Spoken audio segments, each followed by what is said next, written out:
बिस्मिल्लाहिर्रहमानिर्रहीम। अस्सलाम वालेकुम बच्चों, आज हम आपकी ग्रेड 9 क्लास 9 की फिजिक्स की इस बुक से ठीक है अपना टॉपिक पढ़ रहे हैं स्क्रू गेज। सो आपको पता होना चाहिए स्क्रू गेज क्या है।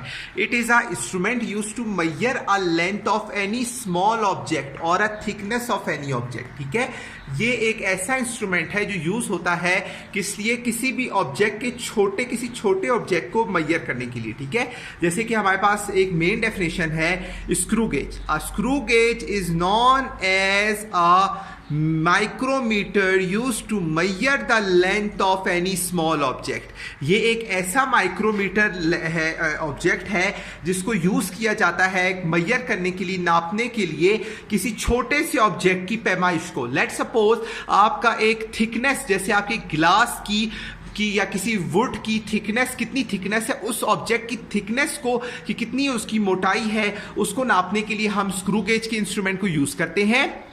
It is use to measure a small width. ठीक है, ये स्मॉल वेड्थ को यूज करने के लिए सच एज थिकनेस, जैसे किसी ऑब्जेक्ट की कोई थिकनेस हो, जैसे गिलास स्लाइड, जैसे एक गिलास है, एक शीशा है, उसकी स्लाइड को नापने के लिए कितनी मोटी उसकी स्लाइड है। ठीक है, और मेटल शीट, और एक मेटल शीट के बारे में कि मेटल जो शीट है कि कितनी मोटी मेटल शीट है, डायामीटर ऑफ मेटेलिक वायर। ठीक है, और मेटेलिक वायर की डायामीटर को नापने के लिए it can consist of U shape metal. ये किस शेप में होता है? यू कलर की, यू तरह की शेप में होता है। ठीक है, ये देखिए जैसे यू शेप है। It can consist of a U shape metal frame with a flat metal stud. ठीक है, जिसमें फ्लैट मेटल स्टड होते हैं। ठीक है, अच्छा, अब उसकी बात है it is a small scale calibrator in a millimetre और 0.5 मिलीमीटर का लीनियर स्केल और मेन स्केल।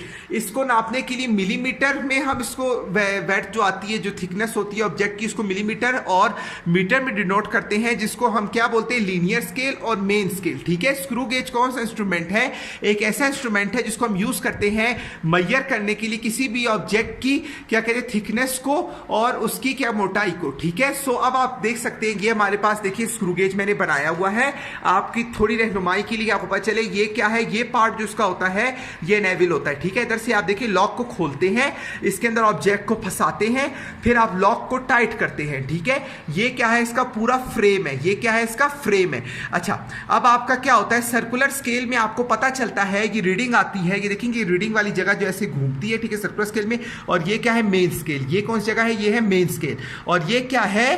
थिम्बल रेचर। ठीक है, ये क्या है? थिम्बल है। और ये लास्ट जो इसका पार्ट है इसको क्या कहते हैं? रेचिट। क्या कहते हैं इसको? रेटिच। ठीक है, अच्छा, अब आप क्या करते हैं, जब आप किसी ऑब्जेक्ट को इसके अंदर ऐसे फंसाते हैं, ठीक है, ये लॉक साइड पे जाता है, लॉक उस पर जाके फंस जाता है, आप लॉक करते हैं। उसके बाद ये आपको जो ये आपकी सर्कुलर स्केल और मेन स्केल है, सो सर्कुलर स्केल में रीडिंग आ जाती है, आपको पता चलता है कितने मिलीमीटर या कितने मीटर इसकी क्या कहते हैं, इसकी मोटाई है, इसकी थिकनेस है। ठीक है, सो मेन स्केल और screw gauge can use to measure the thickness of any object. ठीक है, और स्मॉल ऑब्जेक्ट। ठीक है, इसकी लेंथ फाइंड करने के लिए हम इसको यूज करते हैं किसी स्मॉल ऑब्जेक्ट की। ठीक है, तो आपको उम्मीद है कि ये स्क्रू गेज समझ आया होगा।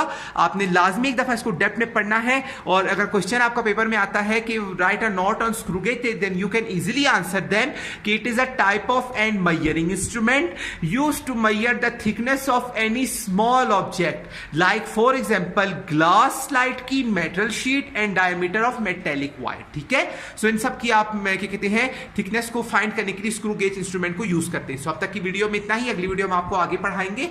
अल्लाह हाफिज।